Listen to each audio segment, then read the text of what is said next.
चलो तो आज हम लोग पहला चैप्टर पढ़ने वाले हैं। चैप्टर का नाम है राजपूत युग, नए शासक और राज्य। क्या नाम है? राजपूत युग, नए शासक और राज्य। देखो बाबू, चैप्टर पढ़ाने से पहले बता देते हैं, इस चैप्टर के अंदर बहुत सारे राजाओं ने जहाँ जहाँ पर राज किया है और उनकी जो पीढ़ियां थी, यानी कि उनके वंश में और कौन कौन से राजा थे, उनके बारे में हम लोग इस चैप्टर में पढ़ने वाले हैं। ठीक है, तो ज्यादातर हमें राजाओं के नाम ही याद रखना है। तो जब पढ़ाते जाओ तो सारे राजाओं के नाम याद करते हुए हमें चलना है। ठीक है, जिससे चैप्टर के एंड में जब मैं क्वेश्चन पूछूं तो सारे जवाब आप लोग दे सको।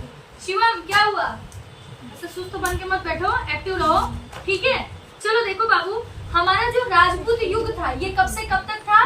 तो 700 से लेके 1200 साल तक था। कब से? 700 से लेके 1200 साल तक। टोटल कितने साल इन लोगों ने राज किए? 500 साल। कितने साल? 500 साल। अब देखो बाबू, भारत दो हिस्सों में ऐसे तो नहीं बटा हुआ है, लेकिन समझने के लिए एक उत्तर भारत समझते हो, दूसरा दक्षिण भारत। बाबू आराम से बात करो, इतना नहीं। ठीक है, अब देखो बाबू, भारत जो है ना, भारत में एक राजा थे जिनका नाम था हर्षवर्धन। हम लोगों ने क्लास 6 में हर्षवर्धन के बारे में पढ़ा था। तो जब हर्षवर्धन की मृत्यु हो गई ना, तो भारत में कोई भी ऐसा उत्तर भारत में ऐसा कोई भी राजा नहीं था जो पूरे भारत को क्या कर सके, एकजुट रख सके। और यहीं पर भारत के छोटे छोटे टुकड़े होने शुरू हो गए। ठीक है, सेम इसी तरह दक्षिण भारत में भी हुआ। दक्षिण भारत में एक राजा थे जिनका नाम था पुलकेशी द्वितीय। क्या नाम था? पुलकेशी द्वितीय। उनकी मृत्यु के बाद भी कोई भी ऐसा दक्षिण भारत में राजा नहीं था जो उस राज्य को क्या कर सके, संभाल सके और सारे राज्यों को समेट कर लेकर चल सके। तो वही हालत दक्षिण भारत की भी हुई। दक्षिण भारत के क्या हो गए? छोटे छोटे टुकड़े होने शुरू हो गए। ठीक है, चलो अब आगे देखते हैं बाबू, अगला क्या है। अब आप लोगों को समझ में आ गया कि राजपूत युग कब से कब तक है? 700 से लेके 1200 साल तक राजपूत लोगों ने भारत पर कब तक राज किया है? 500 साल तक राज किया है। ठीक है, उत्तर भारत में किसकी मृत्यु के बाद भारत छोटे छोटे टुकड़ों में बढ़ गया? और दक्षिण भारत में पुलकेशी द्वितीय। किसकी? पुलकेशी द्वितीय। ठीक है, अब देखो बाबू, मध्य युग में इस समय काल को भारतीय इतिहास में राजपूत युग कहा जाता है। ये जो टाइम पीरियड था 700 से लेके 1200 तक, इसी को क्या कहा जाता है? राजपूत युग कहा जाता है। ठीक है, अब राजपूत युग के बारे में जब हम लोग पढ़ रहे हैं तो समझते हैं कि राजपूत शब्द का मतलब क्या होता है। तो कोई मुझे बताएगा राजपूत शब्द का मतलब क्या होता है? बहादुर और पराक्रमी। राजपूत का मतलब होता है राजपुत्र, यानी कि जो राजा का पुत्र हो उसी को हम क्या कहते हैं? राजपुत्र। ठीक है, चलो अगला देखो बाबू, अब राजपुत्र के बारे में समझते हैं कि इनका व्यक्तित्व कैसा होता था। चलो अब राजपूत के बारे में समझते हैं कि राजपूत कैसे होते हैं। तो किसको किसको पता है कि राजपूत कैसे होते हैं? कोई जानता है राजपूत का व्यक्तित्व कैसा होता है? राजपूत क्या करते हैं? बताओ। वो नियम से लड़ते हैं। Very good. राजपूत के जीवन का एक नियम जो है वो बहुत पक्का है। वो क्या है कि वो बहुत नियम से लड़ते हैं। अगर मेरे सामने वाला शत्रु, अगर उसके जो शस्त्र है, अगर वो गिर गया, वो निहस्त्र है। निहस्त्र का मतलब कौन है? यानी जिसके पास शस्त्र ना हो। अगर वो निहत्था है तो राजपूत कभी भी उस पर वार नहीं करते हैं। ठीक है, अगला देखो बाबू, ये लोग अपने आत्मसम्मान की बहुत रक्षा करते हैं और ये बहुत ज्यादा बहादुर होते हैं। इनके प्राण भले चले जाए लेकिन कभी भी इनका वचन झूठा नहीं जाना चाहिए। ठीक है, दुश्मन को कभी भी पीठ पीछे वार नहीं करते। राजपूत जो होते हैं ये गौ, ब्राह्मण, इन सब के क्या होते हैं? रक्षक होते हैं। ब्राह्मणों की रक्षा करते हैं, गाय की रक्षा करते हैं। आप लोगों ने पढ़ा ना, हमारे वर्णों में 4 वर्ण माना गया, ब्राह्मण, क्षत्रिय, वैश्य और शूद्र। जिसमें क्षत्रिय का काम क्या होता है? सबकी रक्षा करना। जिसमें ब्राह्मणों की रक्षा करना, ऐसा कई जगह पर मेंशन किया जाता है कि ये अपने क्या मानते थे? कर्तव्य मानते थे कि हमें क्या करनी चाहिए? ब्राह्मणों की रक्षा करनी चाहिए। और अगर कोई इनके शरण में आ जाता था तो ये हमेशा उसकी क्या करते थे? रक्षा करते थे, किसी भी हालत में उसे बचाते थे। ठीक है, और लड़ाई में कभी भी अधर्म को अपनाते नहीं थे। अब राजपूत की जो पत्नियां होती थी बाबू, ये बहुत ज्यादा बहादुर होती थी। रानी पद्मावती, आप लोगों ने पिक्चर देखा हुआ पद्मावती, उसमें जो रानी पद्मावती थी वो भी बिल्कुल वैसे ही थी। मतलब जो राजपुतानियां होती हैं ये बहुत ज्यादा बहादुर होती हैं। जब युद्ध में इनके पति युद्ध के लिए जाते हैं तो ऐसा नहीं कि अरे क्या हो जाएगा, आप युद्ध में जा रहे, जैसे एक होता नहीं, लोग इमोशनल हो जाते हैं, रोना धोना मचाते हैं। तो राजपुतानी लोग क्या होती है? बहुत ज्यादा बहादुर होती है। वो रोती धोती नहीं है, उल्टा वीर का तिलक लगा के अपने पति को युद्ध में भेजती कि जाइए आप विजयी होकर आइए, और एकदम मुस्कुराती रहती है। उनके चेहरे पे क्या होता है, बहुत ज्यादा तेज होता है, मुस्कान होती है, तेज होता है। उनके चेहरे पे कभी आपको डर दिखाई नहीं देगा कि वो डर कर दबे दिल से अपने पति को युद्ध के लिए भेजती हूँ, ठीक है। और देखो बाबू, जो राजपुतानियां होती थी ना, वो शास्त्र भी पढ़ती थी और शस्त्र भी पढ़ती थी। यानी कि शास्त्र का मतलब जानते हो ना, हमारे जितने भी शास्त्र हैं उनका भी ज्ञान रखती थी, साथ ही साथ वो क्या करती थी, हाँ, युद्ध के लिए भी वो हमेशा क्या रहती थी, तैयार रहती थी। कभी अगर ऐसी स्थिति आए कि हमें अगर युद्ध करना पड़े तो मुझे भी क्या है, लड़ाई करना आना चाहिए, युद्ध लड़ना आना चाहिए। तो शास्त्र और शस्त्र दोनों की क्या होती थी, ज्ञाता होती थी, ठीक है। जो करते हैं वो करके दिखाते हैं क्या ये लोग, क्या करके दिखाते हैं, अरे जो ठान लेते हैं वही हाँ, करते तो हैं। बोल तो रहे बाबू, जो ये लोग बोलते हैं उसको करके दिखाते हैं। और इनके लिए वचन, इनके लिए क्या होता है, बहुत ज्यादा जरूरी होता है, बहुत ज्यादा अहम देते हैं इसको। चाहे वो अरे हाँ, इनकी जान ही क्यों न चली जाए, लेकिन अपना वचन ये पूरा करेंगे। प्राण जाहु पर वचन न जाना, ठीक है, मतलब प्राण चला जाए लेकिन वचन इनका झूठा नहीं जाना चाहिए। चलो अगला देखो बाबू।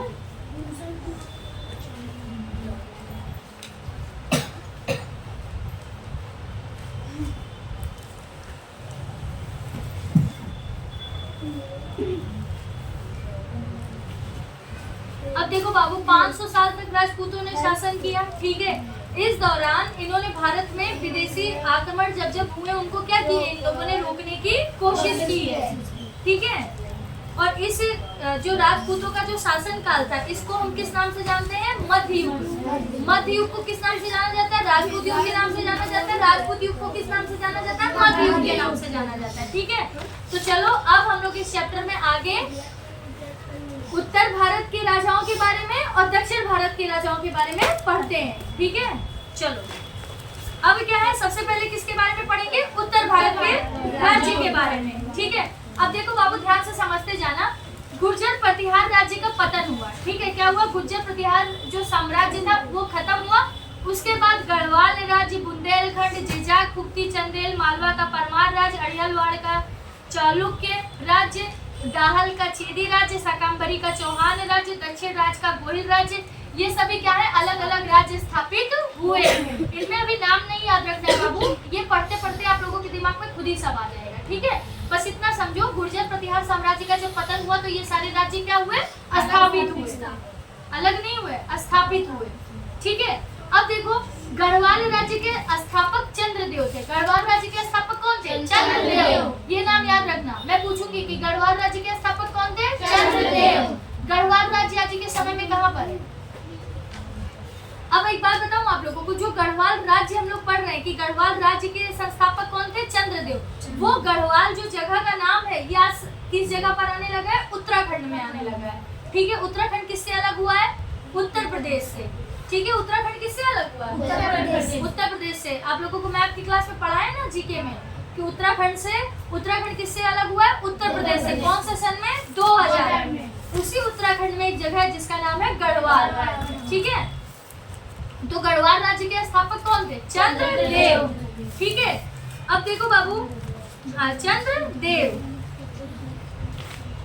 अब देखो बाबू, इस वंश में बहुत सारे राजा हुए, लेकिन इस वंश के सबसे प्रतापी राजा थे जिनका नाम था गोविंद चंद्र।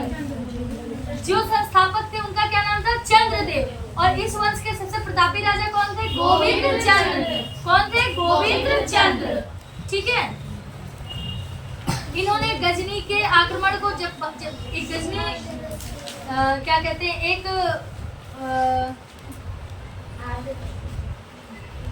गजनी को क्या कहा जाएगा, महमूद गजनवी करके एक विदेशी आक्रमणकारी था बाबू। वो जब भारत आता था, बार बार आक्रमण करता था ना, तो जो गोविंद चंद्र जी थे, जो कि इस वंश के सबसे प्रतापी राजा थे, वो बार बार गजनवी के आक्रमण को क्या कर रहे थे, भारत में होने से रोक रहे थे। साथ ही साथ इन्होंने बौद्ध बिहारों का जीर्णोद्धार कराया। अब आप लोग एक शब्द याद रखो, जीर्णोद्धार। ए बाबू बात नहीं करो। जीर्णोद्धार का मतलब क्या होता है बाबू, ऐसी जगह जो टूटी फूटी हो उसको रिपेयरिंग करके फिर से बना देना ही क्या कहलाता है, जीर्णोद्धार। तो जो गोविंद चंद्र थे, इन्होंने दो काम किए। जो विदेशी आक्रमण महमूद गजनवी बार बार भारत में कर रहा था उसको इन्होंने कई बार रोका, और साथ ही साथ बौद्ध विहारों के जो मंदिर होते थे या जहाँ पर वो पूजा पाठ करते थे, है ना, उनका जो विहार वाला स्थान होता था उसका इन्होंने क्या करा है, जीर्णोद्धार करवाया। ठीक है, जीर्णोद्धार का मतलब उसको फिर से रिपेयर करके अच्छे से बनवाया। किसी को कोई डाउट नहीं? आंख नाक कान मुंह सब खुला रखो, जो बोलेगा नहीं उसको नाम याद होने वाला नहीं है। मैं चैप्टर के शुरुआत में ही बता दे रही हूँ। ठीक है, गढ़वाल राज्य के स्थापक कौन थे? चंद्रदेव। इसी वंश के सबसे प्रतापी राजा कौन थे? गोविंद। इन्होंने क्या क्या करवाया? तो गजनवी को भारत पर आक्रमण करने से कई बार रोका। दूसरा, बौद्ध विहारों की जो जगह थी उनका जीर्णोद्धार कराया। ठीक है, यानी उनको फिर से बनवाया। ठीक है, अगला चलो देखो बाबू, अगला देखो बाबू। अब उत्तर भारत के अन्य शासकों में बुंदेलखंड के चंदेलों का समावेश होता है। ठीक है, उत्तर भारत के राज्यों और राजाओं के बारे में हम लोग पढ़ रहे हैं, उसमें एक बुंदेलखंड के चंदेल आते हैं। ठीक है, ये भी क्या थे? क्षत्रिय थे। कहाँ के? बुंदेलखंड के चंदेल। ठीक है, अब देखो बाबू, जो बुंदेल प्रदेश के जो चंदेल थे, बाद में उन्होंने बुंदेलखंड का नाम क्या रख दिया? जेजाक भुक्ति रख दिया। क्या रख दिया? जेजाक भुक्ति। ठीक है,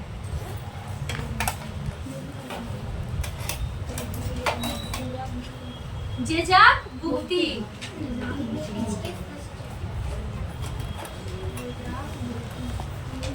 चलो अब देखो बाबू, जो चंदेल लोग थे इन्होंने भी बहुत सारे काम किए। खजुराहो, कलिंजर, महोबा, ये सब इन लोगों ने क्या किया? चंदेल लोगों ने नगर को बसाया। ठीक है, खजुराहो, कलिंजर और महोबा ये सब क्या थे? चंदेलों के मुख्य नगर थे। ठीक है, इन्होंने भव्य मंदिर खजुराहो के तीर्थ स्थान के रूप में प्रसिद्ध था। भव्य मंदिरों के कारण खजुराहो तीर्थ स्थान के रूप में प्रसिद्ध था। ओके, ये तो बाबू चालू देखते हैं।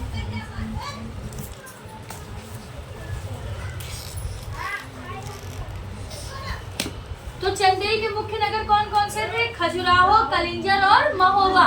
कौन कौन से? खजुराहो, कलिंजर और महोबा। हाँ, बोले तो दे दो, कोई गया है देने के लिए? बोल तो जा रहे हैं। ठीक है, जिसमें खजुराहो को इन्होंने क्या किया? एक तीर्थ स्थान।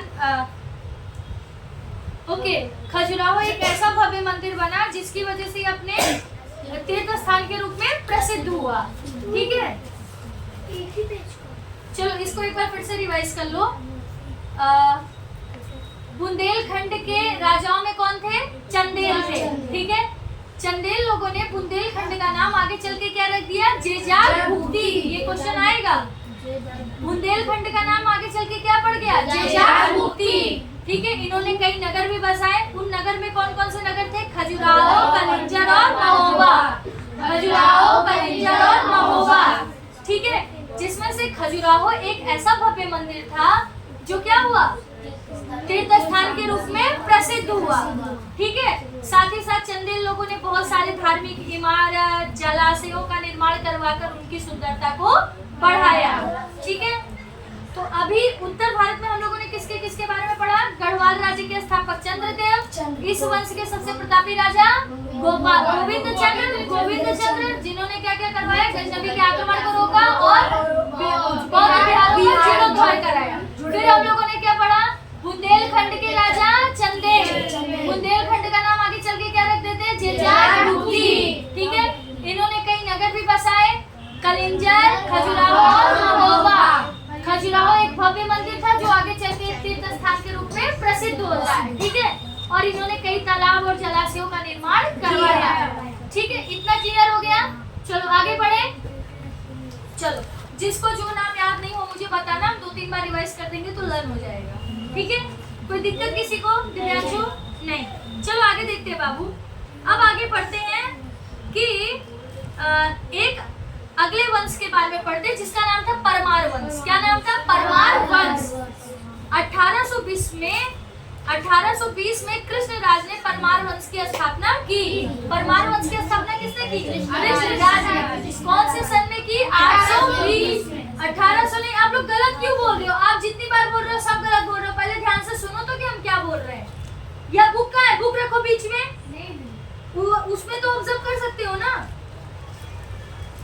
बोल रही हूँ स्थापित किया तो बोल रहा है विभाजन कर दिया, बोल रही हूँ 820 तो बोल रहा है 1820।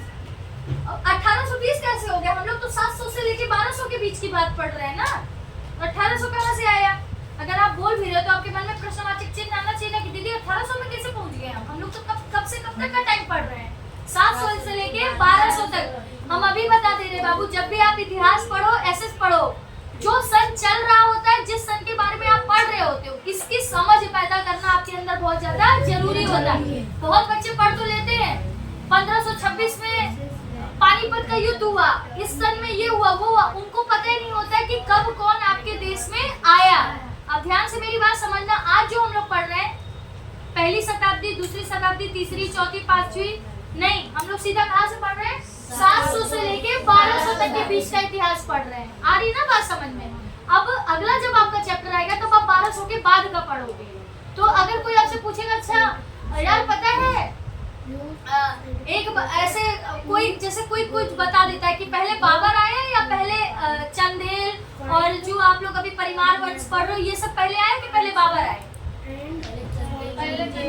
पहले चंदेल और ये सब जो हम लोग पढ़ रहे हैं ये क्यों? क्योंकि ये 700 से लेके 1200 तक है। उसके बाद बाबर कब आया? 1526 में, यानी कि 15वीं शताब्दी में। 1200 हो गया, फिर 1200 के बाद 1300, 1400, 1500, तो 1500 के बाद आते हैं, ठीक है? तब वो तब का इतिहास होगा।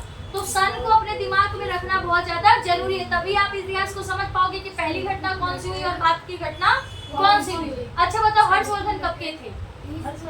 हाँ, 700 से लेकर 1200। नो 700 से पहले के थे, 700 से पहले के थे। क्यों?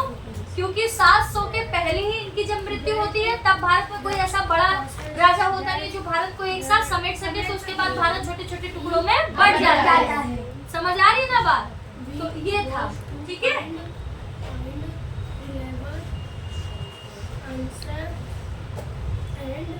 मतलब कि एग्जैक्टली 7वीं शताब्दी में हर्षवर्धन की क्या हो जाती है? मृत्यु हो जाती है, ठीक है? चलो अगला देखो। हाँ, तो हम लोग किस वंश के बारे में पढ़ने जा रहे थे? परमार वंश के बारे में। किसके बारे में? परमार वंश के बारे में। परमार वंश की स्थापना किसने की थी? कृष्णराज। गढ़वाल के स्थापक कौन थे? चंद्रगुप्त। सबसे प्रतापी राजा गोविंद चंद्र। अब हम लोग पढ़ रहे हैं परमार वंश। परमार वंश के राजा कौन थे जिन्होंने परमार वंश की स्थापना की? कृष्णराज। कृष्णराज। किसने? कृष्णराज, ठीक है? कौन सी ईस्वी में? 820 ईस्वी में। 700 हम लोग पढ़ रहे थे, अब 100 साल आगे घुस गए। 820। समझ आ रहा है ना? क्लियर हो रहा है ना कॉन्सेप्ट? ठीक है, चलो अगला देखो।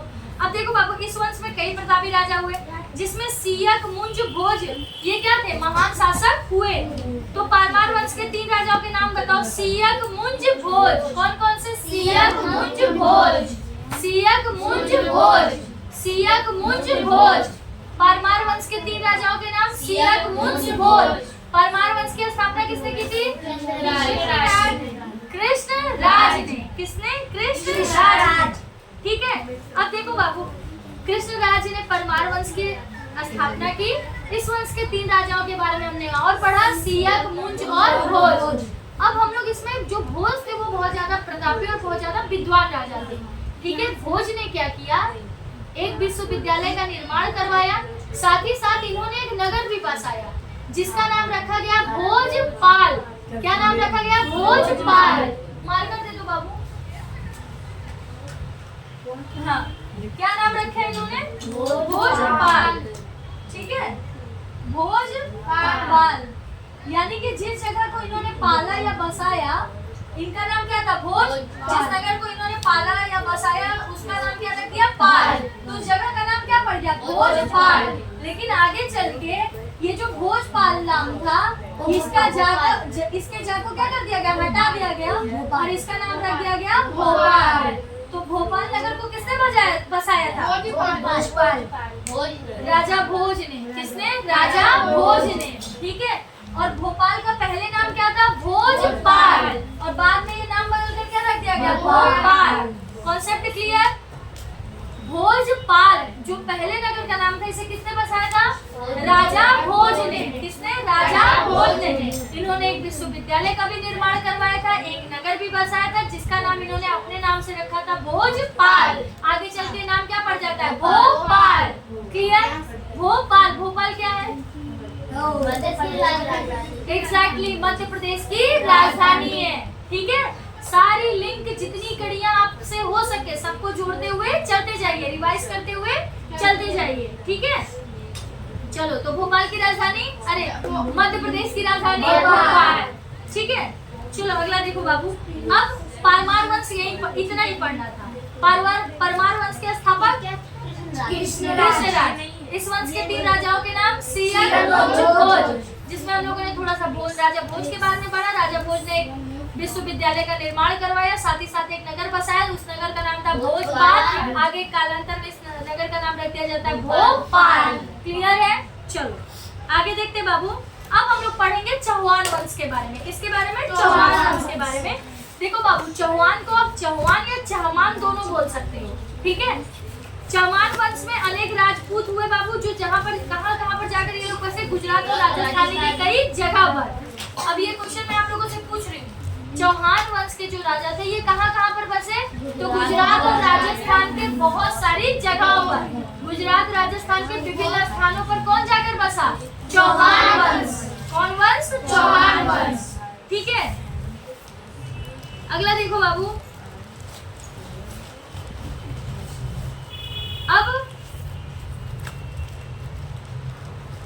अब जो चौहान वंश की एक शाखा थी ना बाबू, वो सांभर सरोवर के निकट, सांभर सरोवर कहाँ पर है? राजस्थान में। सांभर सरोवर कहाँ पर है? राजस्थान। उसी के निकट एक जगह है जिसका नाम है शाकंभरी।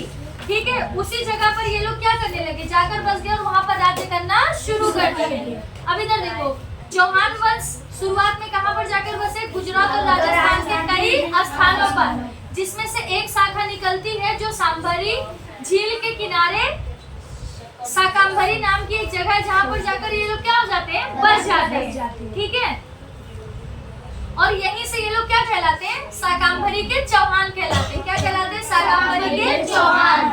अब देखो बाबू, शाकंभरी के चौहान वंश के स्थापक कौन थे? वासुदेव। कौन थे? वासुदेव। तो चौहान वंश की जर्नी में हमने क्या पढ़ा?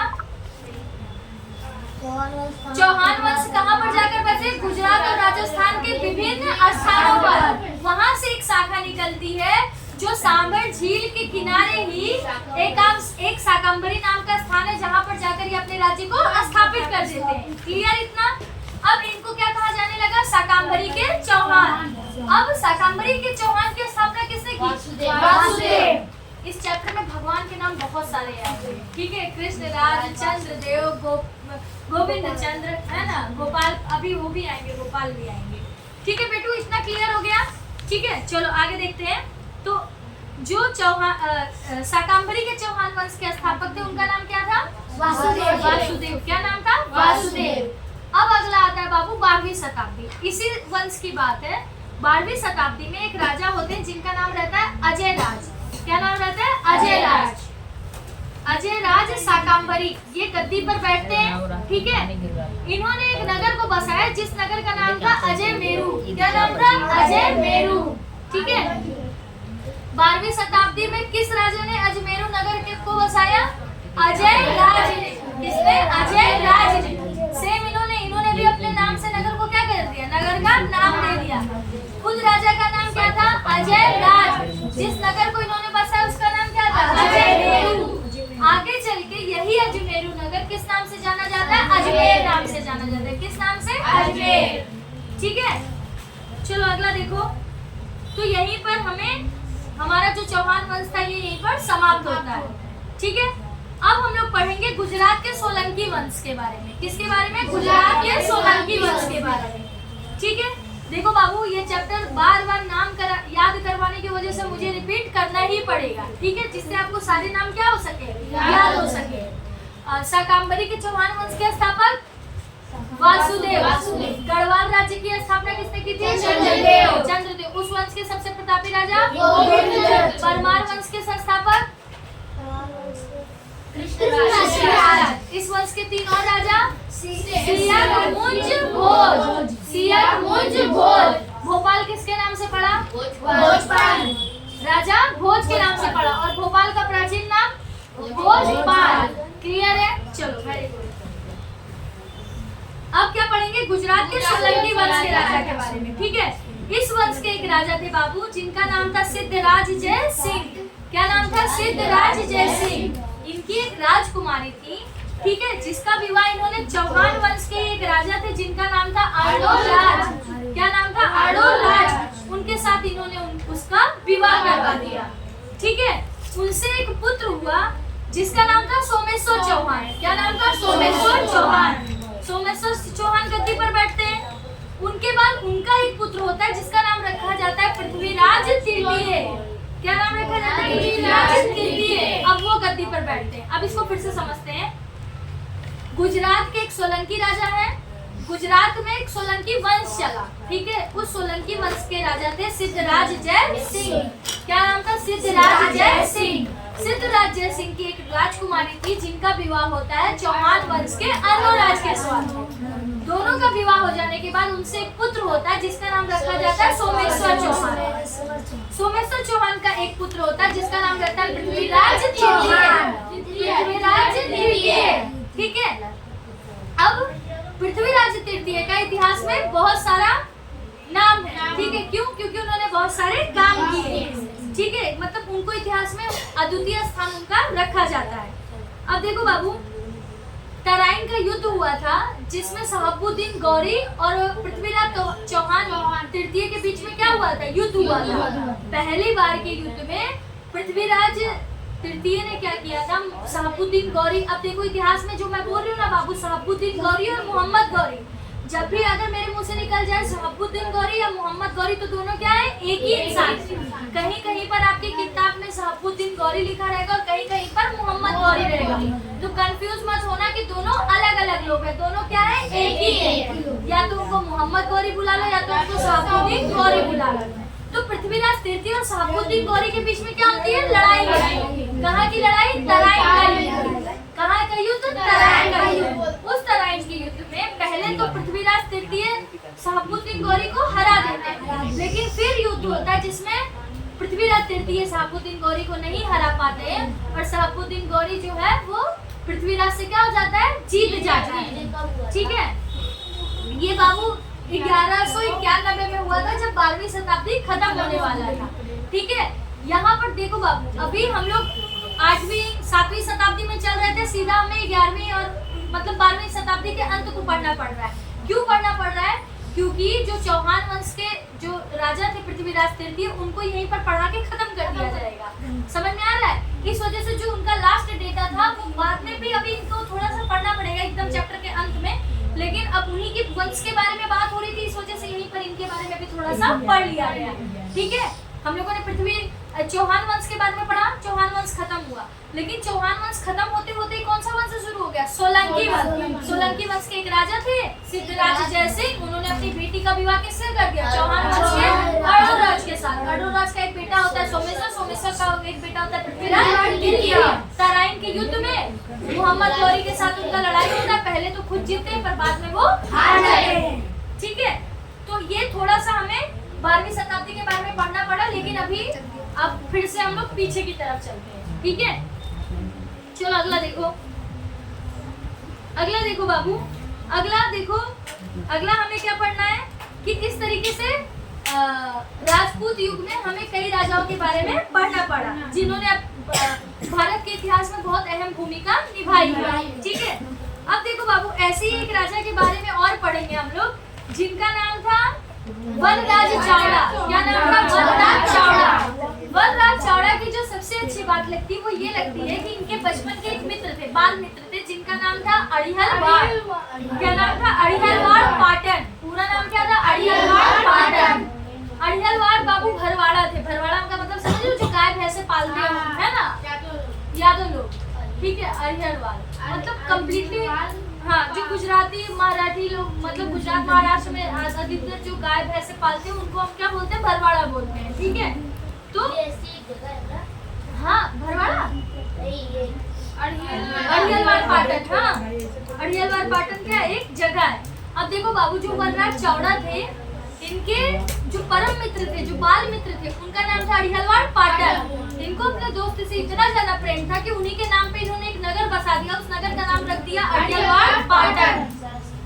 और दोस्त का नाम था अड़ियल भरवाड़। क्या नाम था? अड़ियल भरवाड़। उसी से पाटन का मतलब क्या है बाबू? नगर को बसा दिया। उस नगर का नाम क्या रख दिया गया? अड़ियलवाड़ पाटन। ठीक है, किसने बसाया था? वनराज चावड़ा ने। वनराज चावड़ा किसके नाम पे बसाया था? अपने मित्र के नाम पे। अपने मित्र के नाम पे। ठीक है,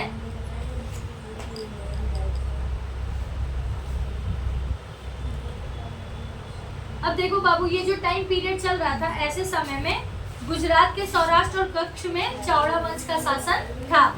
ठीक है, कोई दिक्कत बाबू? क्या चलने दो, चलो आगे देखें। टाइम हो गया क्या? 8:30 बजे ओके, आज उत्तर भारत पढ़ लेते, कल दक्षिण भारत पढ़ लेते। ठीक है, कल चैप्टर हो जाएगा खत्म। चलो अब अगला देखते हैं बाबू। अब हम लोग फिर से सोलंकी वंश के बारे में पढ़ेंगे। ठीक है, देखो बाबू, सोलंकी वंश के राजा जब भारत पर राज्य कर रहे थे, स्पेशली गुजरात में, ठीक है, तो इन्हें राजपूत युग का स्वर्ण युग माना जाता है। क्या माना जाता है? स्वर्ण युग। मतलब राजपूत के युगों में जब सोलंकी लोग गुजरात में राज कर रहे थे, तो उन्हें क्या कहा जाता है? स्वर्ण युग कहा जाता है। क्यों स्वर्ण युग कहा जाता है? क्योंकि इन्होंने भारत के जो सोलंकी वंश के जो राजा लोग थे, इन्होंने प्रजा के लिए बहुत सारे कल्याण के काम किए थे और भी बहुत सारे अच्छे अच्छे काम किए थे। इस समय जो हमारे देश की स्थिति थी वो एकदम ऊंचे स्तर पर थी, यहाँ की प्रजा बहुत खुश थी, तो इस वजह से इसको क्या कहा जाता है? सोलंकी वंश का स्वर्ण युग कहा जाता है। क्या कहा जाता है? सोलंकी वंश का स्वर्ण युग। सोलंकी वंश के राजपूतों का स्वर्ण युग। ठीक है, आगे देखो बाबू, इस वंश में कई राजा हुए, जैसे कि मूलराज भीमदेव प्रथम, सिद्धराज जयसिंह, जिनके बारे में हम पढ़ चुके हैं, कुमार पाल, भीमदेव द्वितीय। भीमदेव द्वितीय कौन कौन से राजा? मूलराज, भीमदेव प्रथम, सिद्धराज जयसिंह, कुमार पाल और भीमदेव द्वितीय। अब देखो बाबू, इसमें एक एक्स्ट्रा हम लोगों ने पढ़ा मूलराज। अगर भीमदेव प्रथम तो भीमदेव द्वितीय याद रख लेना, ये दोनों कहाँ के थे? सोलंकी वंश के राजा थे। अगला सिद्धराज जयसिंह हम लोग पढ़ लिए, ये सोलंकी वंश के राजा थे। अगला है कुमार पाल। कुमार पाल ये 1 2 3 4 5 ये पांचों राजा किस वंश के थे? सोलंकी वंश के राजा थे। ठीक है, अब जिसमें भीमदेव, मतलब जितने भी राजा के बारे में हम लोगों ने पढ़ा, ये सब क्या थे? बहुत ज्यादा शक्तिशाली राजा थे। ठीक है, जब सोलंकी का शासन चल रहा था गुजरात में, तो गुजरात आर्थिक रूप से क्या था? पूरी तरीके से समृद्ध था। ठीक है, आर्थिक रूप से, सांस्कृतिक रूप से पूरी तरीके से समृद्ध था। अब जूनागढ़ आप लोग गए हुए हो, कई बच्चे घूमकर भी आए। ठीक है, जूनागढ़ के एक शासक थे जिनका नाम था रानखेंगार। क्या नाम था? रानखेंगार। उनकी एक पुत्री थी जिनका नाम था रानी उदयमती। रानी उदयमती का विवाह हो जाता है सोलंकी वंश के राजा भीमदेव प्रथम के साथ। स्टोरी समझते जाना, रिपीट करना जरूरी नहीं बाबू, ध्यान से समझना। हमने सोलंकी वंश के कई राजाओं के बारे में पढ़ा, मूलराज, भीमदेव प्रथम, भीमदेव द्वितीय, सिद्धराज जयसिंह और कुमार पाल, कितने राजाओं के बारे में पढ़ा। फिर हम लोगों ने आगे पढ़ा कि जूनागढ़ के एक राजा थे रणधीरगार, जिन्होंने अपनी बेटी जिनका नाम था रानी उदयमती, उनका विवाह किसके साथ कर देते? सोलंकी वंश के राजा भीमदेव प्रथम के साथ। क्लियर है? चलो आगे देखते हैं।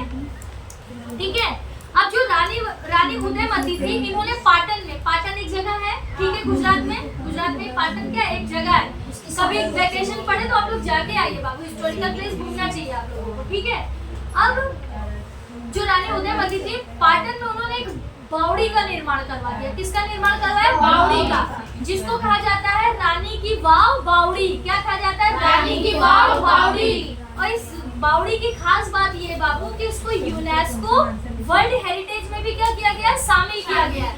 किसमें शामिल किया गया? UNESCO of world heritage. UNESCO world heritage site में क्या दिया गया? दर्जा दर्जा दिया गया है। ठीक है, क्लियर हो गया। रानी उदयमती ने एक बावड़ी का निर्माण करवाया। उस बावड़ी को क्या कहता था? रानी की वाव बावड़ी। रानी की वाव बावड़ी किसमें दर्ज किया गया है? वर्ल्ड यूनेस्को वर्ल्ड हेरिटेज में। यूनेस्को वर्ल्ड हेरिटेज में। अब इसको समझो, यूनेस्को वर्ल्ड हेरिटेज है क्या? देखो बाबू, जो एक होता है भारत की विरासत ना, जो भारत के अंदर होता है वो क्या कहा जाएगा? भारत की विरासत। कि जैसे आगरा भारत की विरासत, और भी जो भी यहाँ पे हिस्टोरिकल हम्पी हो गया भारत की विरासत, जितने भी प्राचीन जगह होंगी वो सब क्या होंगी? भारत की विरासत होगी। लेकिन पूरे विश्व में भी हर देश से जो, मतलब पूरे देश में नहीं, पूरे देश को मिलाकर जो ऐसी ऐसी जगह जो बहुत ज्यादा अनोखी हो, बहुत ज्यादा रेयर हो, उनको वर्ल्ड हेरिटेज में रख दिया गया है, यानी कि विश्व की धरोहर में। तो जो हमारे गुजरात की रानी वाव बावड़ी है वो क्या है? वर्ल्ड हेरिटेज में उसको रखा गया है। समझ में आया? कितनी अच्छी जगह, लेकिन हम सब भी गए नहीं, हम सबको जाना चाहिए। चलो जाएंगे। अब देखो बाबू, जो राजा सिद्धराज जय सिंह थे उनकी माता थी, उनका नाम था मीनल देवी। क्या नाम था? मीनल देवी। ठीक है, मीनल देवी एक आदर्श राजमाता थी। बाहुबली आप लोगों ने देखा है? उसमें जो राजमाता थी उनका क्या नाम था? शिवगामी देवी। शिवगामी देवी तो अच्छी राजमाता थी, लेकिन शिवगामी देवी की वजह से क्या हो गया? बाहुबली पार्ट 2 लाना पड़ा।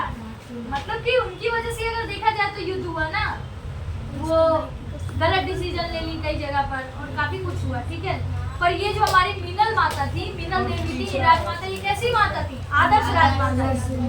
जिसने उनको गद्दी पे बिठाया वही उनकी साथ हाँ, वो जींस पहन दिया था। हाँ, उसके वो राजमाता लकड़ी। हाँ, राजमाता शिवगामी देवी, जिनको उन्होंने गद्दी पर बैठाया, उन्होंने क्या झूठ बोला, भरे बहुत सारे गेम रचे। सब जन ने बाहुबली 1 बाहुबली 2 देखा हुआ, तो सबको पता है स्टोरी के बारे में। ठीक है, अब इतना लंबा खींचेंगे तो लंबा खींच जाएगा। चलो आगे देखो। पर जो सोलंकी वंश की राजमाता थी मीनल देवी, ये कैसी राजमाता थी? बहुत ही आदर्शवादी राजमाता थी।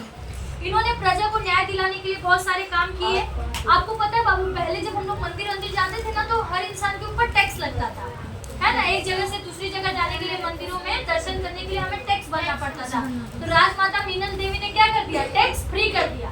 कि हमारे राज्य, मतलब गुजरात राज्य में सोमनाथ मंदिर है ना, कि अगर कोई भी जाता है सोमनाथ मंदिर तो उसे टैक्स देने की जरूरत नहीं है। ठीक है, साथ ही इन्होंने कई तालाब के निर्माण करवाए।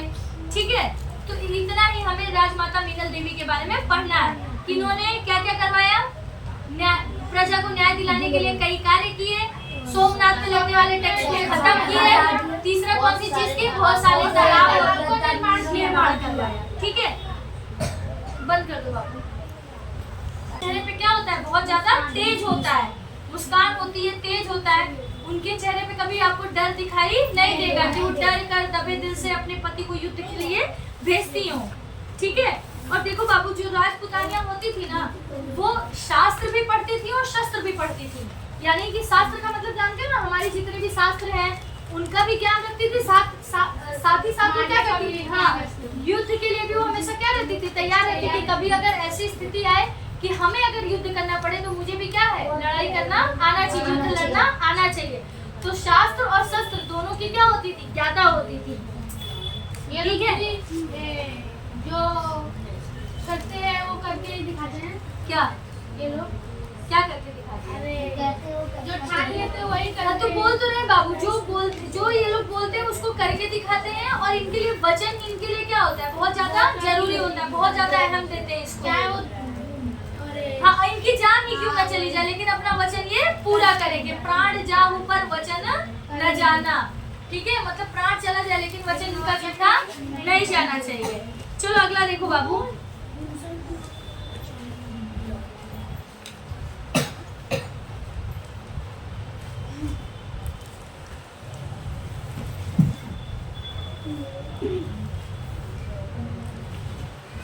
अब देखो बाबू, 500 साल तक राजपूतों ने शासन किया। ठीक है, इस दौरान इन्होंने भारत में विदेशी आक्रमण जब हुए उनको क्या किए? इन लोगों ने रोकने की कोशिश की है।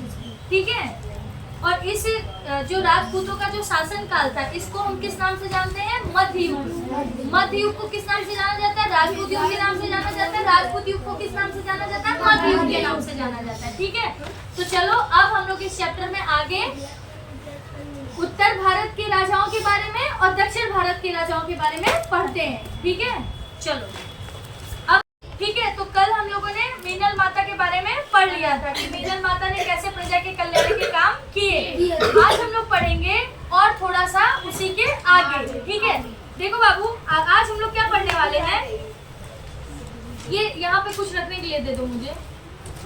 हाँ, ये ऐसे क्योंकि उड़ता रहता है ना, फिर इसके लिए दिक्कत लगता है मुझे। हाँ, फोन दो फोन लेके बैठे हुए हैं हम क्लासरूम में। ठीक है, अब देखो बाबू, सिद्धराज जय सिंह के एक गुरु थे जिनका नाम था हेमचंद्राचार्य। क्या नाम था? हेमचंद्राचार्य। उनसे उन्होंने एक ग्रंथ की रचना करवाई और उस ग्रंथ का नाम रखा इन्होंने सिद्ध हेम शब्दानुशासन। उस ग्रंथ का क्या नाम था? सिद्ध हेम शब्दानुशासन। इसको ऐसे याद रखो। राजा कौन थे? सिद्धराज जय सिंह। ठीक है, उन्हीं की माता का क्या नाम था? मीनल देवी। ठीक है, इनके गुरु का जो आचार्य जिनको ये मानते थे उनका क्या नाम था? हेमचंद्राचार्य। और हेमचंद्राचार्य जो भी कहते थे सिद्धराज जय सिंह उनकी बातों को मानते थे, उनका अनुसरण करते थे। जैसे आप लोगों ने पिक्चरों में देखा होगा, राजाओं के गुरु हुआ करते थे, तो जो गुरु कह देते थे, जो राजा लोग होते थे उनकी बात की आज्ञा का पालन करते थे। तो सेम वैसे सिद्धराज जय सिंह के जीवन में उनके गुरु कौन थे? उनके हेमचंद्राचार्य जी। उनके द्वारा उन्होंने एक ग्रंथ की रचना कराई। उस ग्रंथ का नाम क्या रखा गया? सिद्ध हेम शब्दानुशासन। सिद्ध का मतलब सिद्धराज जय सिंह, हेम शब्दा, हेम शब्दा यानी कि हेमचंद्राचार्य जी के शब्द के अनुसार जो शासन किया जाए उसी का नाम क्या रख दिया गया? सिद्ध हेम शब्दानुशासन। आ गया ना कि सिद्धराज जय सिंह हेमचंद्राचार्य जी के शब्द से निकली हुई बातों के द्वारा ही क्या कर रहे हैं? शासन कर रहे हैं। और उस ग्रंथ का नाम रख दिया गया सिद्ध हेम शब्दानुशासन। क्लियर इतना कॉन्सेप्ट? सिद्धराज जय सिंह की माता का नाम मीनल देवी। उनके जो आचार्य जो गुरु थे वो कौन थे? हेमचंद्राचार्य। हेमचंद्राचार्य। जिस ग्रंथ की उन्होंने रचना की उसका नाम सिद्ध हेम शब्दानुशासन। सिद्ध हेम शब्दानुशासन। बेटा तुम्हारा ट्रेन बहुत पीछे छूटा रहता है, सब पढ़ के निपट जाते हैं, बाद में क्यों बोलते हो? साथ में सबको बोलो ना। वही तो सिद्ध हेम शब्दानुशासन, स्लो मोशन हो जाता है इनका। ठीक है, अब देखो बाबू, जब ग्रंथ की रचना हो गई ना तो उस ग्रंथ का प्रचार प्रसार करने के लिए जो सिद्धराज जय सिंह थे उन्होंने हाथी से क्या निकलवाया? यात्रा निकलवाई। और उस यात्रा में वो खुद भी क्या चले? पैदल पैदल चले। ठीक है, मतलब प्रजा तो चल ही रही थी हाथी के साथ साथ, राजा भी खुद उस यात्रा में साथ में निकले। ठीक है, अब सिद्धराज जय सिंह के बाद अब हम अगले राजा के बारे में पढ़ेंगे। और किस वंश के राजा हैं? सोलंकी वंश के राजा, राजा कुमार पाल। कौन से राजा? कुमार पाल। जो कुमार पाल राजा थे ये भी प्रजा के कल्याण के लिए हमेशा सोचते रहते थे, हमेशा प्रजा के कल्याण का काम करते थे। ठीक है, अब इन्हीं के राज्य के गुरु कौन थे? हेमचंद्राचार्य जी। तो हेमचंद्राचार्य जी का कुमार पाल के जीवन पे बहुत ज्यादा प्रभाव पड़ा। ठीक है, ओके। सिद्धराज जय सिंह के बारे में हम लोगों ने पढ़ा, उनकी माता मीनल देवी, उनके गुरु हेमचंद्राचार्य जी। अब हम लोग पढ़ रहे हैं कुमार पाल के बारे में। कुमार पाल के जीवन में सबसे ज्यादा गहरा प्रभाव किसका था? हेमचंद्राचार्य जी का, जो कि उनके वंश के ही जो गुरु थे। ठीक है, और ये कैसे राजा थे? बहुत ही अच्छे राजा थे, हमेशा प्रजा के कल्याण के बारे में सोचते थे। ठीक है, इन्होंने कई अच्छे काम करवाए बाबू। अपने राज्य के अंदर इन्होंने क्या किया कि जो जुए का खेल होता था उसको इन्होंने क्या करवा दिया? बंद करवा दिया। दूसरा, इन्होंने कहा कि कोई भी पशु का वध नहीं करेगा। ठीक है, इन्होंने अहिंसा पे जोर दिया, यानी कि पशु का वध न करना ही क्या कहलाता है? अहिंसा। यानी कि हमारे राज्य में कोई भी हिंसा नहीं करेगा, कोई भी जीव जंतु को मारेगा नहीं। इस चीज का उन्होंने सख्त आदेश दिया और उसका पालन भी करवाया। ठीक है, अब देखो बाबू, जो सिद्धराज जय सिंह थे उन्होंने हेमचंद्राचार्य जी से एक ग्रंथ लिखवाया। ठीक है, लेकिन जब कुमार पाल का शासन काल आता है तो इसमें खुद हेमचंद्राचार्य जी कुमार पाल के चरित्र के ऊपर एक किताब लिखते हैं। ठीक है, और उसका नाम रखा जाता है कुमार पाल चरित्र। क्या नाम रखा जाता है? कुमार पाल चरित्र। कुमार पाल से पहले जो सिद्धराज जय सिंह थे वो गुरु से कहकर किताब लिखवाते हैं, ग्रंथ लिखवाते हैं। और इसमें खुद गुरु जो थे कुमारपाल के चरित्र से इतने प्रसन्न हो गए थे कि उन्होंने खुद बिना बोले उनके ऊपर एक किताब लिख दी, कुमारपाल चरित्र। ठीक है, उन्होंने क्या क्या करवाया था, तो जुआ बंद करवाया था राज्य के अंदर, पशु हत्या पर रोक लगवाया था और अहिंसा पे बहुत सख्त जोर दिया था कि हर किसी को अहिंसा का पालन करना होगा। अहिंसा मतलब जहाँ पर जीवों की हिंसा ना हो, जीवों को मारा पीटा ना जाए। ठीक है, चलो आगे देखें। अब देखो बाबू, कुमारपाल के बाद गद्दी पर बैठते हैं अजयपाल। कौन बैठता है? अजयपाल। अजयपाल जो थे वो 4 साल तक शासन करते हैं, फिर उनकी मृत्यु हो जाती है। फिर गद्दी पर बैठते हैं मूलराज द्वितीय। कौन बैठता है? मूलराज द्वितीय। ठीक है, तो सोलंकी वंश के किस राजा के बारे में हम लोगों ने सबसे पहले पढ़ा? सिद्धराज जयसिंह। उसके बाद किसके बारे में पढ़ा? कुमारपाल। उसके बाद गद्दी पर कौन बैठा? नहीं, अजयपाल। फिर गद्दी पर कौन बैठा? अजयपाल। कितने साल तक शासन किए? 4 साल। उनकी मृत्यु के बाद गद्दी पर अब कौन बैठा? मूलराज द्वितीय। मूलराज द्वितीय। ठीक है, अब ये गद्दी पर बैठते हैं। फिर देखो बाबू, इसी समय के दौरान शहाबुद्दीन गौरी, जो हम लोगों ने पृथ्वीराज तृतीय में पढ़ा था कि पृथ्वीराज तृतीय ने शहाबुद्दीन गौरी को तराइन की युद्ध में पहली बार भगाया, दूसरी बार वो खुद हार गए। तो इन्होंने भी सेम कोशिश की थी शहाबुद्दीन गौरी को भारत से भगाने की, और उसमें ये सफल भी होते हैं, जिसमें इनकी मदद करते हैं चहमार राजा केल्हड़ और उनके भाई कीर्तिपाल। इनकी मदद से जो क्या कहते हैं मूलराज द्वितीय रहते हैं, ये शहाबुद्दीन गौरी को मतलब पराजित कर देते हैं, यानी कि हरा देते हैं। ठीक है, इसमें देखो याद नहीं करना बाबू, बस इतना समझना है। मूलराज द्वितीय जब गद्दी पर बैठते हैं तो शहाबुद्दीन गौरी का भारत पर आक्रमण होता है, जिसमें वो चहमान राजा के केल्हड़ और उनके भाई कीर्तिपाल की मदद से शहाबुद्दीन गौरी को पराजित कर देते हैं। ठीक है, हाँ, मूलराज द्वितीय तब क्या थे? बहुत ज्यादा छोटे थे, जिसकी वजह से उन्हें दूसरे और राजाओं की मदद लेनी पड़ी। ठीक है, चलो आगे देखें। हाँ, अब देखो बाबू, अब सोलंकी वंश में कोई भी ऐसा राजा नहीं था जो सोलंकी वंश को संभाल सके। तो धीरे धीरे सोलंकी वंश क्या होने लगा? पतन होने लगा, वो खत्म होने लगा। उसके बाद सोलंकी वंश के जो उनकी सेवा हुआ करते थे, एक सरदार ग्रुप था जिसका नाम था वाघेला। क्या नाम था? वाघेला। ठीक है, ये सोलंकियों के क्या थे? सरदार थे। अब उसके बाद धीरे धीरे सोलंकियों के बाद कौन शासन में आ जाता है? वाघेला लोग आ जाते हैं। देखो बाबू, सोलंकी लोग ना वाघेला लोगों के सेवा से बहुत ज्यादा प्रसन्न हो जाते हैं, तो वो लोग वाघेला लोगों को एक गांव गिफ्ट करते हैं जिसका नाम रहता है व्याघ्रपल्ली। क्या नाम रहता है? व्याघ्रपल्ली, जिसे हम लोग वाघेल भी कहते हैं। ठीक है, तो वो गांव उनको क्या कर दिया जाता है? भेंट कर देते हैं। किनको भेंट करते हैं? वाघेला लोगों को। देखो बाबू, वाघेला वो बाद में कहलाते हैं, पहले ऐसे समझो। सोलंकियों के सरदार थे, जो सरदार लोग थे वो सोलंकियों की सेवा करते थे, जिससे सोलंकी लोग प्रसन्न होकर एक वाघेला नाम का गांव उन सरदारों को दे देते हैं। अब जब सरदारों को वो गांव मिल जाता है तो वो क्या कहलाने लगते हैं? उस गांव का नाम क्या रहता है? वाघेल। तो वो वाघेल के सरदार हो जाते हैं, तो वहीं से उनके वंश का नाम क्या पड़ जाता है? वाघेला। क्या पड़ जाता है? वाघेला। क्लियर है? तो जब तक वो सरदार थे तब तक वो वाघेला नहीं थे। जब सोलंकियों ने वो गांव जिसका नाम था वाघेला या वाघ्रपल्ली, जब उन सरदारों को गिफ्ट कर दिया तो वो लोग वहाँ के सरदार कहलाने लगे। कहाँ के सरदार? वाघेला गांव के सरदार। तो यहीं से उनका सरनेम लगना शुरू हो गया, वाघेला। ठीक है, जबकि वाघेला थे कौन?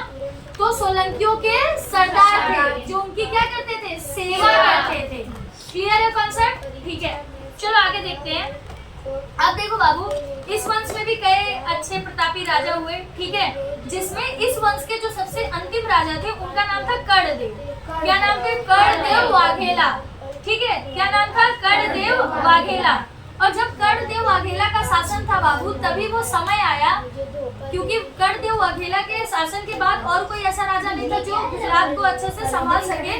तो यहीं से गुजरात पे दिल्ली सल्तनत की शुरुआत हो जाती है। ठीक है, दिल्ली सल्तनत कब से शुरू होता है? 1200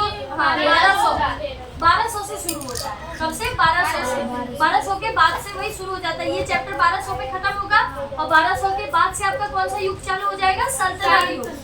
ठीक है, तो वही था कि फिर गुजरात पर किसका शासन शुरू हो जाता है? ठीक है, दिल्ली सल्तनत का। अरे सेकंड पार्ट नहीं है, दिल्ली सल्तनत बाद में पढ़ाएंगे, अभी छोड़ो वो पन्ना खोल के निकाला है। अगला पार्ट नहीं है बाबू, पूरा हमें जो सेकंड चैप्टर में हम पढ़ने वाले हैं पूरा का पूरा वो दिल्ली सल्तनत के बारे में ही पूरा बताया गया। तो वो सिर्फ दिल्ली सल्तनत में क्या क्या कौन कौन से राजा हुए थे, दिल्ली सल्तनत कब से कब तक चला था, वो उसमें पढ़ेंगे। अभी सिर्फ समझने के लिए इतना समझो कि जब क्या कहते हैं वाघेला वंश के जो अंतिम राजा थे कर्ण वाघेला, उन्हीं के समय में गुजरात में दिल्ली सल्तनत की शुरुआत हो गई। ठीक है, और वाघेला वंश के अंतिम राजा कौन थे? कर्ण वाघेला, कर्णदेव वाघेला। क्या नाम था? कर्णदेव वाघेला। अब देखो बाबू, अब आता है अगला सन 8वीं शताब्दी का। कौन सी शताब्दी का? 8वीं शताब्दी का। इसमें एक नए वंश की शुरुआत होती है जिसको हम कहते हैं पाल वंश। और किस जगह से शुरुआत हुई? बंगाल से। बंगाल से किस वंश की शुरुआत हुई? पाल वंश की। कौन से वंश की? पाल वंश की। ठीक है, अब देखो बाबू, पाल वंश के जितने भी राजा थे ना, उन राजा के नाम के पीछे क्या लग जाता था? पाल शब्द। ठीक है, पाल शब्द जितने भी राजा थे उन सबके पीछे पाल शब्द जुड़ जाता था, इस वजह से इस वंश का नाम ही क्या पड़ गया? पाल वंश। ठीक है,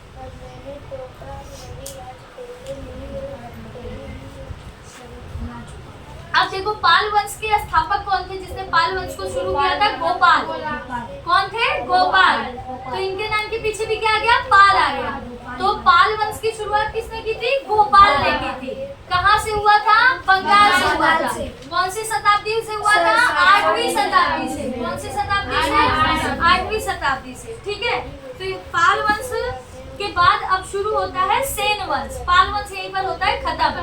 पाल वंश में हमने कितना पढ़ा कि पाल वंश कहाँ से शुरू हुआ? बंगाल से। 8वीं शताब्दी में पाल वंश के प्रथम राजा थे गोपाल। पाल वंश के जितने भी राजा थे उनके नाम के पीछे क्या लगता था? पाल लगता था। बस इतना ही पढ़ना है। ठीक है, चलो अब पाल वंश के बाद हम लोग किस वंश के बारे में पढ़ेंगे? सेन वंश के बारे में। किसके बारे में? सेन वंश। बहु पानी दे दो ना। ठीक है, अब देखो बाबू, सेन वंश की स्थापना किसने की थी? विजय सेन। मतलब कि स्थापना नहीं की थी बाबू। इस वंश के सबसे उल्लेखनीय राजा किसको माना जाता है? विजय सेन को। कभी कभी क्या होता है ना बाबू, इतिहास में होते तो बहुत सारे लोग हैं, लेकिन इतिहास याद किसको क्या करता है? जो इतिहास को रचता है। तो हो सकता है सेन वंश के जो प्रथम राजा रहे उन्होंने कुछ ऐसा काम ना किया हो जिसकी वजह से आज आप लोगों को इस बुक में ये सारी चीजें पढ़नी पड़े, उनके नाम को पढ़ना पड़े। पर इस वंश के जो सबसे जिन्होंने काम वाम किया था इतिहास में, तो उन राजा के बारे में आप लोग पढ़ रहे हो, तो उनका नाम क्या है? विजय सेन। क्या नाम है? विजय सेन। ठीक है, तो सेन वंश के सबसे उल्लेखनीय राजा कौन थे? विजय सेन। अब इनके बेटे थे बाबू, इनके पुत्र थे जिनका नाम था भल्लाल सेन। क्या नाम था इनके पुत्र का? भल्लाल सेन। भल्लाल सेन ने 2 ग्रंथ की रचना की। एक का नाम था दान सागर और दूसरे का नाम था अद्भुत सागर। दान सागर और अद्भुत सागर। ठीक है, तो सेन वंश के सबसे उल्लेखनीय राजा विजय सेन, उनके पुत्र का नाम भल्लाल सेन। बाहुबली में थे ना भल्लाल, इसमें भल्लाल सेन बोलना है। भल्लाल सेन ने 2 ग्रंथों की रचना की, दान सागर और अद्भुत सागर। दान सागर और अद्भुत सागर। क्या याद कर रहे हैं? अद्भुत सागर बाबू। ठीक है, चलो अगला देखें। अब देखो बाबू, मैंने आप लोगों को बताया कि कर्णदेव वाघेला का जब शासन चल रहा था, उनके शासन के दौरान ही गुजरात में दिल्ली सल्तनत की स्थापना हो गई। ठीक है, क्योंकि उसके बाद ऐसा कोई भी राजा नहीं था जो गुजरात को संभाल सके। ठीक है, अब देखो बाबू, 1407, कौन सा साल है? 1407, जिसमें एक जफर खान नाम के राजा थे जो गुजरात के क्या बन जाते हैं? सुल्तान बन जाते हैं। तो क्वेश्चन ये पूछा जाएगा कि गुजरात के प्रथम सुल्तान कौन थे? जफर खान। और उन्होंने, अब जैसे बहुत लोग होते नहीं बाबू, जब कुछ बड़ा काम करते तो वो खुद को एक नाम दे देते हैं। तो इन्होंने खुद को एक नाम दे दिया था मुजफ्फर शाह। इन्होंने एक नाम धारण किया था, वो क्या था? मुजफ्फर शाह। और इनका पहले नाम क्या था? जफर खान। क्या नाम था? जफर खान। उन्होंने कौन सी उपाधि ले ली? मुजफ्फर शाह की। किसकी? मुजफ्फर शाह की। तो गुजरात के प्रथम सुल्तान कौन थे? जफर खान। जफर खान ने किस नाम की उपाधि धारण की? जफर शाह। मुजफ्फर शाह की। जैसे होता नहीं, बहुत लोग होते हैं, मेरा मुझे ऐसे आप लोग शहंशाह बुलाओगे, मुझे ऐसे अलग अलग नाम लोग राजा लोग रख नहीं लेते, वैसे जफर खान ने अपना क्या नाम रख लिया, मुजफ्फर शाह। ठीक है, चलो अगला देखो बाबू, अभी इस वंश में कितने राजा हुए, 14 राजा हुए। ठीक है, देखो बाबू अभी हम लोग 700 से लेके 1200 तक के बीच की पढ़ाई पढ़ रहे हैं, लेकिन इसमें से थोड़ा सा बाद की बात बता दी गई है। ठीक है, तो उसको भी थोड़ा सा जब दे दिया गया तो वो डिस्कस कर ले रहे हो, ये बीच का हिस्सा है। ठीक है, ये है ना, समझ गए ना बात को। चलो अब देखो 1407 जो कि 1200 से क्या है, बाद का है, और जबकि आज हम लोगों को हिस्ट्री में कितना पढ़ना था, 700 से लेके 1200 तक। पर बुक में हमारे थोड़ा सा बता दिया गया कि गुजरात के प्रथम सुल्तान कौन थे, इस वंश में और कितने राजा हुए, तो थोड़ा सा हमें वो चीज डिस्कस कर लेना है। पर कंफ्यूज मत होना कि हम लोग तो पढ़ रहे थे 700 से लेके 1200 तक, फिर इसमें गुजरात का सुल्तान बन गया मुजफ्फर शाह, है ना, तो ऐसे लेके कंफ्यूज मत होना। बस थोड़ा सा क्या है, आगे के सन को भी इसमें डाल दिया गया है, बस इतना ही क्लियर करना था। ठीक है, जैसे हम लोगों ने तराइन का युद्ध पढ़ा, वो भी थोड़ा सा कॉन्सेप्ट बीच में डाल दिया गया था। क्यों डाला गया था, क्योंकि उन्हीं की वंश के बारे में हम लोग पढ़ रहे थे, और उस वंश के राजा कौन थे, पृथ्वीराज तृतीय, पृथ्वीराज तृतीय, जिसकी वजह से हमको उनके बारे में भी थोड़ा सा पढ़ना पड़ा। ठीक है, चलो अब आगे देखो बाबू, जो मुजफ्फर खान का जो वंश था, इसमें टोटल कितने राजा हुए, 14 राजा हुए। बहुत सारे राजाओं के नाम है, अहमद शाह, महमूद बेगड़ा, बहादुर शाह, ऐसे कई सुल्तानों का समावेश होता है। ठीक है, अब देखो बाबू, एक शहर है गुजरात का, अहमदाबाद, सूरत, अहमदाबाद, बड़ौदा, तीन ही तो मेन शहर है ना गुजरात के। तो जो अहमदाबाद है ना, वो किसके नाम से पड़ा है, तो इसी वंश के राजा थे जिनका नाम था